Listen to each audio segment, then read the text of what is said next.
What is your frank opinion of On Donald Trump and what's happening in the U.S.? of Donald Trump Yes, what is your frank opinion opinion on of Donald. Donald Trump Okay, and what's happening in the U.S.? got it. Well, what do you think, Zan? You're the American. I'm sitting here north of the border. What you're living this? They want to know what Evan thinks. Well, I'll tell them what I think. I want to know what Zan thinks. Okay, what I think is this. What I think, my opinion of Donald Trump and what's happening in the U.S. I think what's happening in the U.S. Is like what's happening throughout human mankind. There's a shift and there's a change, and some people want to adjust to that change and adapt, and some people don't. And what I think my opinion of Donald Trump is there's 75 million people voted for Donald Trump. Actually, I think there's more. Well, they said 75 million. Some people that probably will have voted for him, they didn't, whatever. But 75 million people voted for Donald Trump. And there are many people in America who love Donald Trump. So it's hard to speak about Donald Trump without speaking about the people that love him. So Donald Trump is a man like any other man. He does what he wants to do. And, whether you like him or don't like him, he's Donald Trump. I mean, you know what? Let me give you a little bit more back. I've been following Donald Trump since the 80s. They used to have a show here in America called Lifestyles of the Rich and Famous, hosted by Robin Leach. And Trump's a big New Yorker, real estate, developed a whole 9 yards.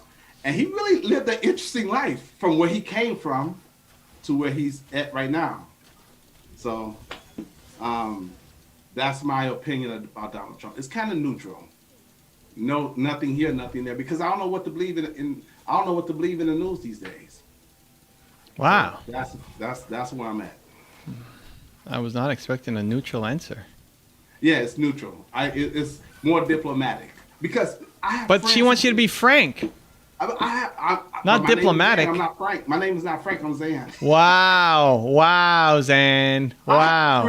Listen, I have friends who absolutely love Donald Trump, and I know people who don't like Donald Trump. Okay, and what I'm going to alienate them when they're really good people. So I don't. And again, that's that. It's just neutral for me. I don't like to go on either side. I really don't. Well, Zan But that's is my opinion. not telling us his frank opinion, but Yeah, that's my Frank. That's my Frank. that's his version of frank. All right. Yeah, that's my version of Frank. What do I? So with everybody that I look at, I'm looking at pros and cons. I think there's a lot.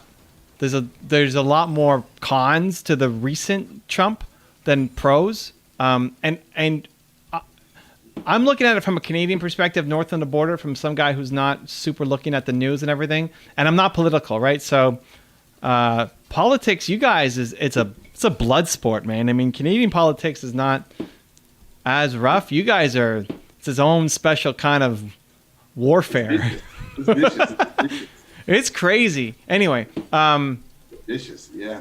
so I'm not a fan. So what would I like and not like about Donald Trump? What I would like, I like how he brands things, even if he does it in a negative way. If he's calling, I don't know the recent ones, but he had like Crooked Hillary and is it Lying Ted and like, I'm not as into it, but he names things, and I think that's really genius. Like he's doing it in a way that I don't like. He's basically calling nicknames of people to make fun of them, but it sticks. It sticks. And so, how do you use that in a positive way? I remember Alex on my team, who helps me run Toronto Dance Salsa, had this dream of him being a general in like leading an army, and that was his ambition to not go lead an army, but to play a bigger game inside of his life. So I started calling him General Alex. General Alex. Right? Like, I got that idea from Donald Trump. Right? Oh, got you. Of how Trump named people. I'm just using it in the positive. Right? but the names stick.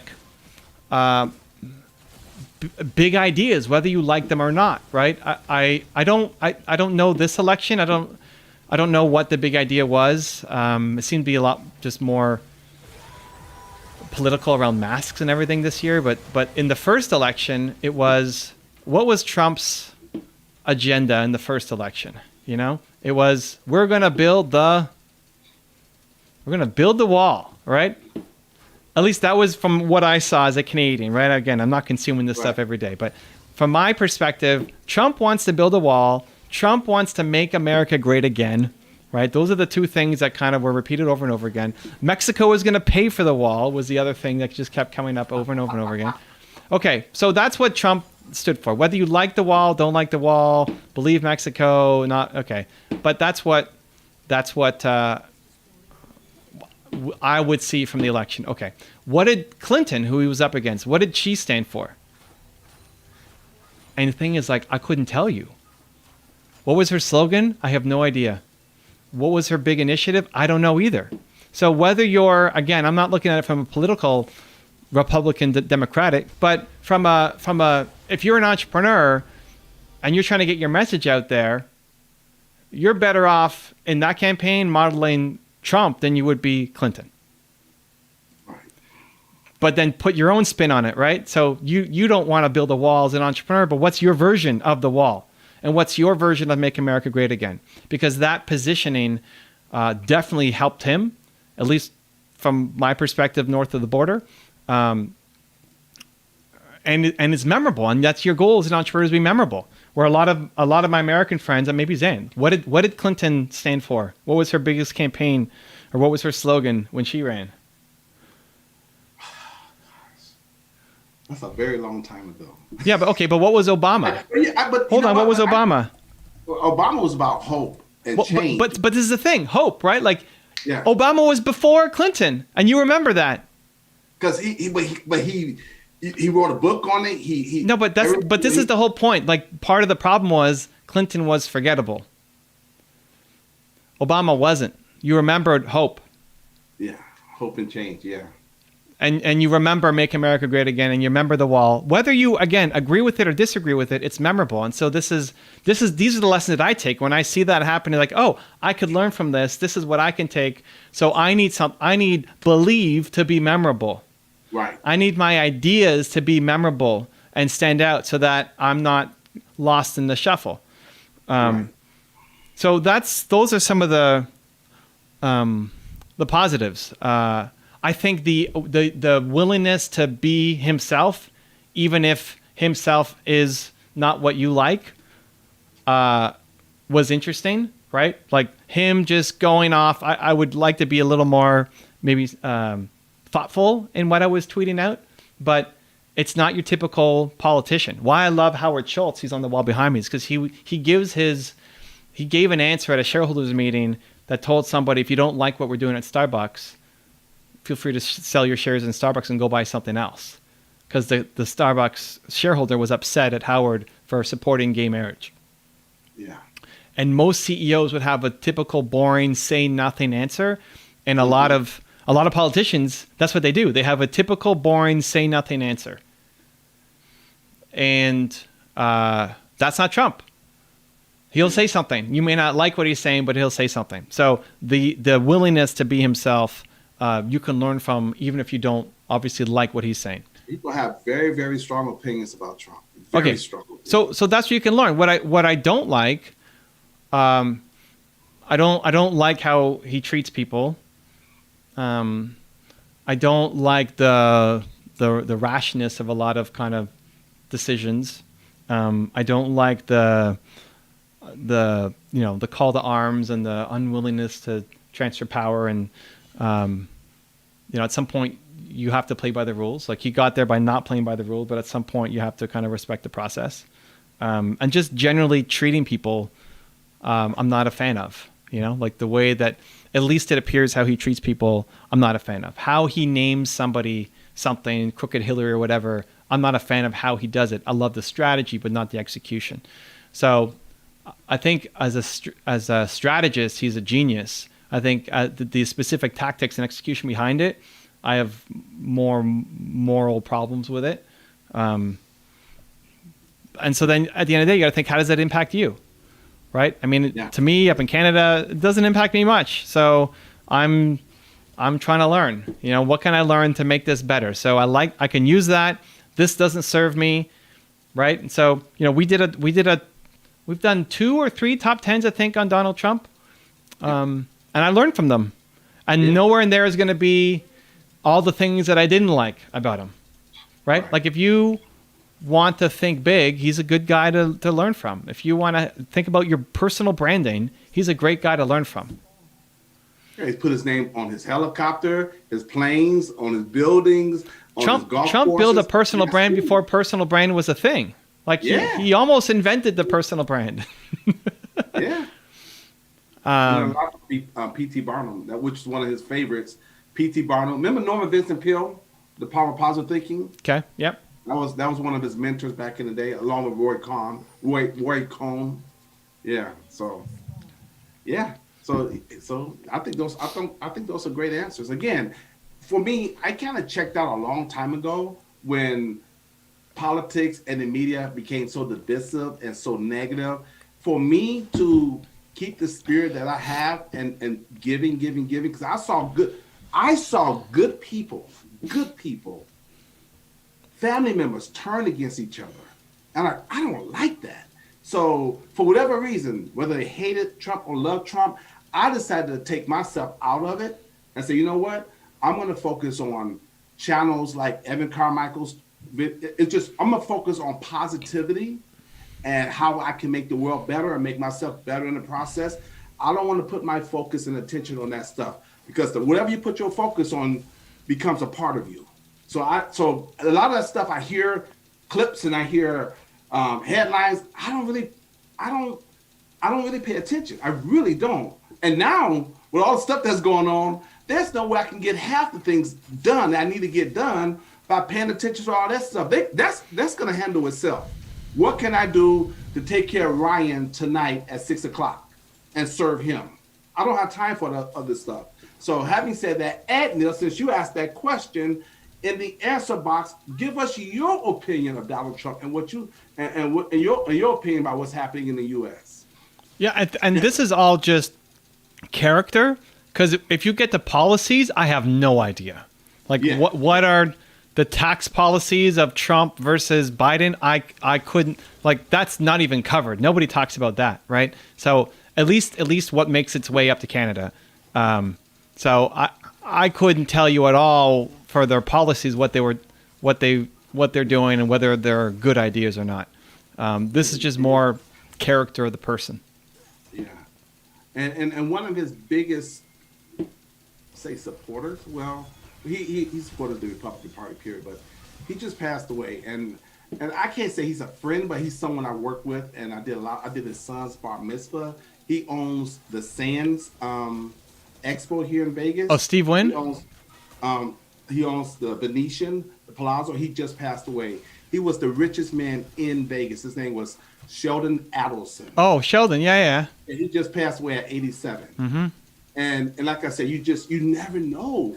I just believe in love and giving back, but he was a huge figure here in Vegas. And I was fortunate enough to work with him, go out to his, the birthday, stuff with kids. He had him and his wife Mary owns a okay, but what happened? He passed away. He just passed away. Yes. But you never know what. What did you? You never know when somebody's going to go. My thing is, you just never know when things may happen. So you need to focus on what you need to focus on. Okay. Does that make sense? Yeah. You need to do what you called here to do, and I don't really try to spend any time focus on these things that I cannot control. Like what I can control, I could be here. I can be on my IG live tonight. I can create products and programs and coach. I can live my calling. So that's a lot of stuff. When people ask those kind of questions, I don't involve myself in it. I don't get into all the detail. I just don't, because I really don't know. I know bits and pieces, but because I don't pay attention. But that's by choice. Because for me and the way I'm made, I don't want that kind of stuff to get in me. Because if it's something, whatever gets in, you're gonna come out. I don't want that stuff in me, you know. And yeah, so I'm really strict about that. But like I said, I've seen best friends, family members, and I say because I go for energy, I go for spirit. I'm like, what's behind that? Okay, I don't want none of that. And look, I like being happy, man. And I like making other people happy. So again, that's how I deal with it. To each his own, but that's how I deal with it. And it's been working for me and working for others because I want to serve. You know, I want to be positive. I want to make a difference, make an impact. Another comment about Trump. Trump is a horrible human being. He cares for nobody other than his ego. There you go. Don't disappoint me saying a woman or a black man would never get away with all the absurds he says, twitters or does. He is loud. That is all. Classless, bully. Well, this is actually why. Listen, I don't think most people, period, would get away with it. Like any other politician in history wouldn't have gotten away with it. Like this is what makes Trump pretty unique. He got away with stuff that nobody would get away with. Does it make it harder if you were black or woman? Sure, but look at any other politician. Bush wouldn't have got away with it.